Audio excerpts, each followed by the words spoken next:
Écoutez, je tenais à rendre visite à Monsieur le maire de Rouen et, après cet échange aussi, à passer quelques instants en ville, mais avant toute chose pour avoir un message d'amitié, de solidarité pour les Rouennaises et les Rouennais. Et je l'ai dit à Monsieur le maire aussi, lui dire combien, depuis les premières heures, j'ai pu suivre l'action du gouvernement, des services de l'État. Je sais le choc d'abord que les habitants de la ville, des villes alentours, parfois de plusieurs communes, puisque nous savons toute la sensibilité qu'il y a eu ces dernières semaines, le choc qui a été donc ressenti, l'inquiétude qui a été vécue, les odeurs et les doutes. Et j'ai entendu, nous continuons d'entendre évidemment tous ces messages et d'avoir beaucoup de considération pour chacune et chacun. Je veux vraiment remercier aussi Monsieur le maire, avec lui toutes ses équipes, l'ensemble des élus qui, dans cette période, ont eu un véritable esprit de responsabilité pour expliquer, accompagner le travail et faire ce rôle d'élu qui est difficile dans ces moments-là où parfois l'inquiétude ou les grandes peurs peuvent ressurgir. Je tenais aussi à remercier Monsieur le préfet de région, et avec lui l'ensemble des services de l'État et des services de secours qui, dès les premières minutes, ont eu des bonnes réactions. Nos pompiers ont réagi de manière exemplaire et leur intervention a permis de réduire au maximum évidemment les dégâts et les conséquences que nous aurions pu subir. Les services de l'État ont ensuite été pleinement mobilisés en leur intégralité, jour et nuit, durant les dernières semaines, pour agir, pour expliquer, pour aussi procéder aux enquêtes, audits, mesures, en grand nombre, et c'était légitime, et pour mesurer les normes sanitaires, la pollution, et veiller au maximum à rassurer. Toutes ces dernières semaines ont aussi été marquées par une très grande mobilisation du gouvernement. Plusieurs ministres et le Premier ministre, à deux reprises, se sont déplacés pour marquer cette mobilisation dont il m'a été rendu compte avec scrupule et en temps réel. Au moment où nous nous trouvons, quelques jours après les 1 mois qui ont donné lieu à cette visite du Premier ministre et du ministre à Rouen, nous pouvons dire que toutes les mesures, les enquêtes qui devaient être faites ont été conduites. On suit évidemment l'évolution avec beaucoup de scrupules. On continue de le suivre et vous le savez, des enquêtes se poursuivront, y compris dans plus de 200 communes qui dépassent la région Normandie et qui concernent aussi la région Hauts-de-France pour ce qui est des conséquences, en particulier dans le monde agricole. Vendredi dernier, les mesures d'indemnisation ont pu être lancées, ce qui, 1 mois après l'incendie de Lubrizol, était un point important. Et dans les prochains jours, d'ici au 18 novembre, nous aurons les premières indemnisations qui seront versées, qui permettront aux agriculteurs, aux commerçants, donc à celles et ceux qui ont eu à subir les conséquences de ce qui s'est passé, commencer à toucher ces indemnisations, là aussi dans l'esprit de responsabilité et de transparence. Transparence et dialogue, c'est ce qui prévaudra pour les semaines et les mois qui viennent. Avec les élus, avec la population, avec l'ensemble des forces vives de la ville, de la région, le gouvernement continuera d'agir, d'abord pour rendre compte de toutes les informations dont il dispose en temps réel, pour continuer à accompagner. Et puis, je souhaitais aussi venir pour échanger sur l'avenir avec Monsieur le maire. Parce que Rouen est une grande ville à la fois industrielle, économique et de culture. Et il serait injuste, même si nous devons évidemment continuer de nous occuper de celles et ceux qui ont subi ce choc, qu'il faut entendre et indemniser, comme je l'ai dit, nous devons aussi regarder devant, à la lumière de ce que la ville de Rouen est, à la lumière de ce que la région porte. Et donc, mon souhait, c'est que nous puissions aussi, dans les prochaines semaines et les prochains mois, aux côtés de la ville, de la région, du département, trouver les moyens dans le cadre en particulier du pacte productif que j'ai souhaité, de penser un avenir industriel qui soit compatible avec la vie en ville, qui soit moins polluant, dont les risques continuent d'être toujours mieux encadrés, et donc de penser au développement économique sous toutes ses formes, industrielles comme agroalimentaire et de faire aussi de la ville et de la région un exemple de cette reconquête et d'une stratégie que nous voulons conduire. Et la deuxième chose, c'est que je souhaite aussi que nous puissions collectivement rebâtir l'attractivité, l'image de Rouen, qui a une grande histoire littéraire, historique, et qui, si je puis dire, au confluent de Paris et du monde impressionniste, a aussi cet héritage de culture, littérature et peinture, que nous puissions faire valoir cette image, ce bon vivre, à l'occasion d'événements internationaux que je souhaiterais pouvoir organiser. Je crois que Monsieur le maire rejoint cette idée dans les prochaines semaines et prochains mois. Voilà quelques-unes des pistes que nous avons évoquées. Nous avons donc parlé du mois qui vient de s'écouler et des expériences ainsi partagées, des points de préoccupation pour les prochaines semaines et de l'avenir. Mais je voulais, en venant ici, terminer par ce message d'amitié, de soutien, de considération pour les Rouennaises et les Rouennais. Est-ce que vous ne donnez pas trop tard, Monsieur le Président ? Je ne crois pas. Vous savez, le rôle du Président de la République n'est pas de se précipiter dès qu'il y a quelque chose qui se passe. Il y a évidemment des circonstances dans la vie de la nation, lorsqu'il y a un drame avec plusieurs victimes, qu'il s'agisse d'une attaque terroriste ou de drame, de catastrophe naturelle industrielle, il peut être légitime à ce moment-là que le Président vienne. Je ne crois pas que mon rôle soit de me substituer à chaque ministre. Je pense que l'État a été là où il devait être, au moment où il devait l'être. Le préfet de région a agi dès les premières minutes avec sang-froid et détermination. Il a été courageux et il a pris ses responsabilités. Je crois que tous les élus le reconnaissent. Les ministres de la République se sont déplacés rapidement, présents sur place, pour partager les informations qui étaient les leurs. Le Premier ministre est tôt venu, il est revenu au bout d'un mois.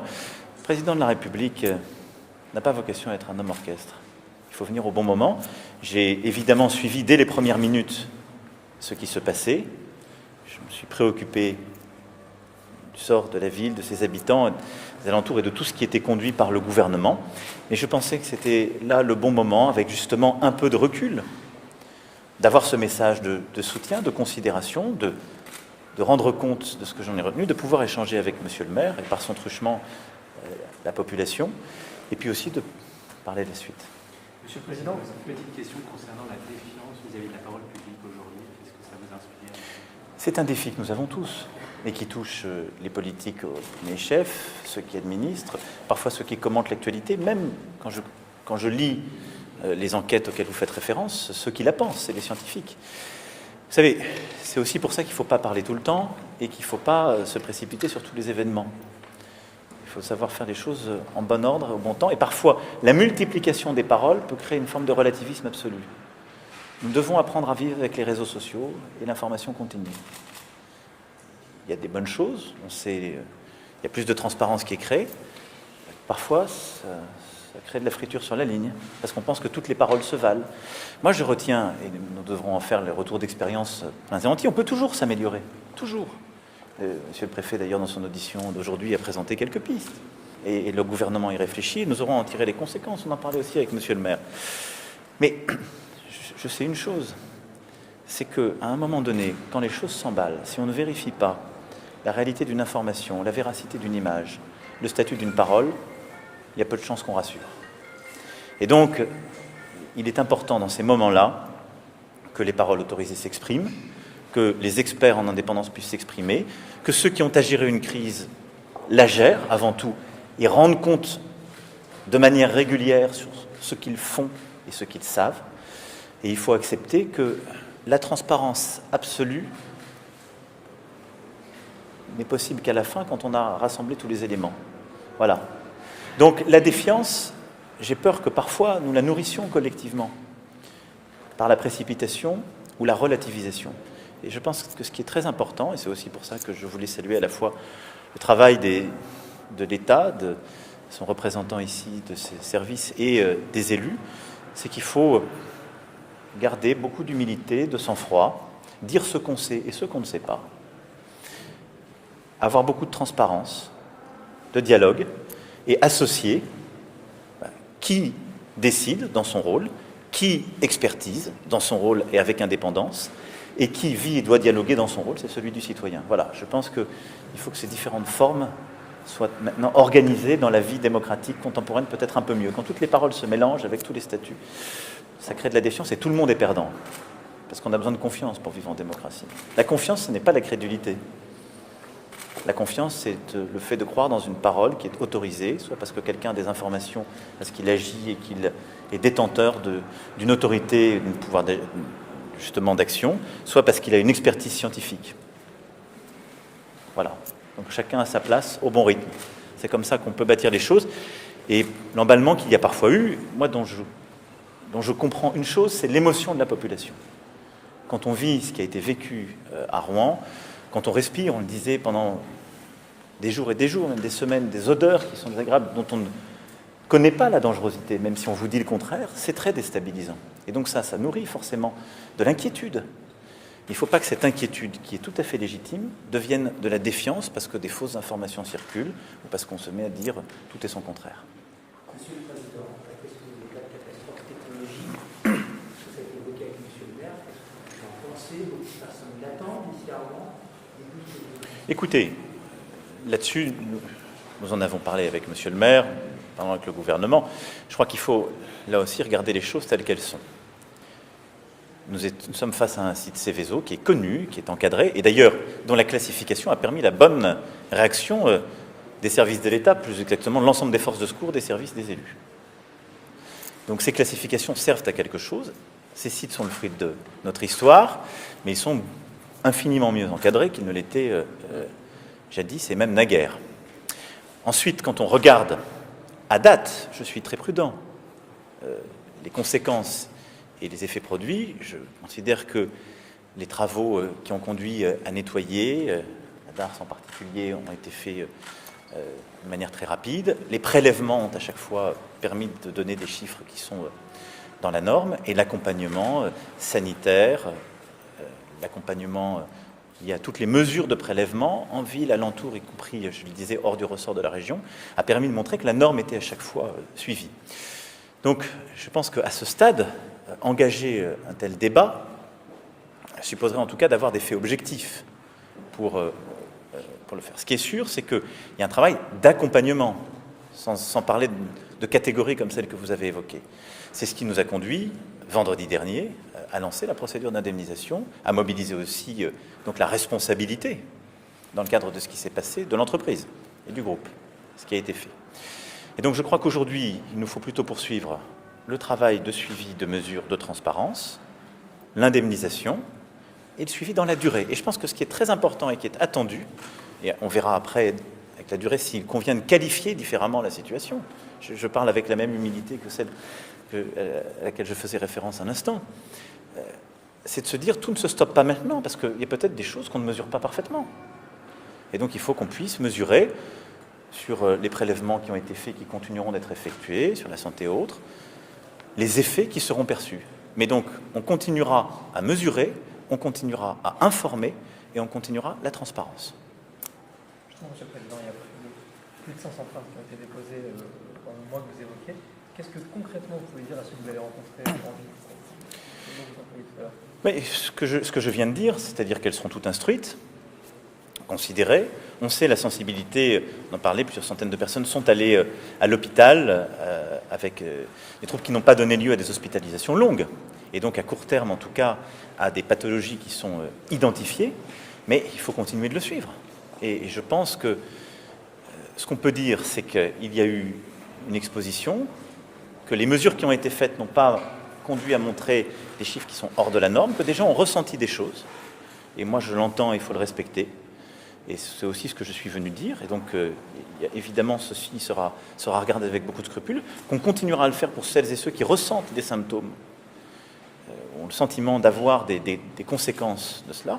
Après, comme on le disait aussi avec Monsieur le maire, ça a été une exposition qui fut momentanée, avec des mesures sanitaires multiples, permanentes. Et je le dis parce que beaucoup de comparaisons ont été faites avec des pathologies qu'on a connues, qui ont été des scandales sanitaires dans notre pays, qui étaient la résultante d'expositions longues à des substances dangereuses pendant toute une carrière, ce qui est une situation très différente. Donc je suis prudent, mais là, de la même manière, on regardera chacun des cas, on instruira chacun des cas, on le fera avec l'esprit de responsabilité et la transparence. Merci. Certains oppositions ont déclaré dans les premiers jours après l'événement que l'État s'est montré focus de ne pas justement prendre la mesure peut-être de l'événement tout de suite. Qu'est-ce que vous leur répondez? Je crois que les faits ont dit le contraire, les élus l'ont eux-mêmes reconnu. Des commissions d'enquête sont en cours dans nos assemblées qui auront leur mot à dire sur ce sujet, c'est bien, c'est la vie de la démocratie. Le gouvernement, c'est qui dans la région? C'est le préfet. Qui était aux manettes dès les premières minutes? Le préfet. L'État a agi dans ses compétences, les services de l'État ont agi dans leurs compétences, avec beaucoup de sang-froid, beaucoup de professionnalisme. Les ministres se sont ensuite déployés et l'ensemble des services de l'État dans leurs compétences ont fait ce qu'ils devaient faire. Et donc, de là où je suis, je peux vous dire que je n'ai pas vu de défaillance. Au contraire, j'ai vu beaucoup d'engagement, beaucoup de détermination, beaucoup de sang-froid. Et je veux à nouveau saluer le travail de nos pompiers qui n'ont pas connu la peur, une fois encore, et ont permis véritablement de contenir ce qui s'est passé à Lubrizol et d'éviter des conséquences qui auraient pu être bien plus dommageables, et de saluer la mobilisation de l'ensemble des services de l'État et la bonne intelligence à laquelle ils ont travaillé avec les élus et les services de la ville comme des municipalités qui étaient engagées. Merci à vous.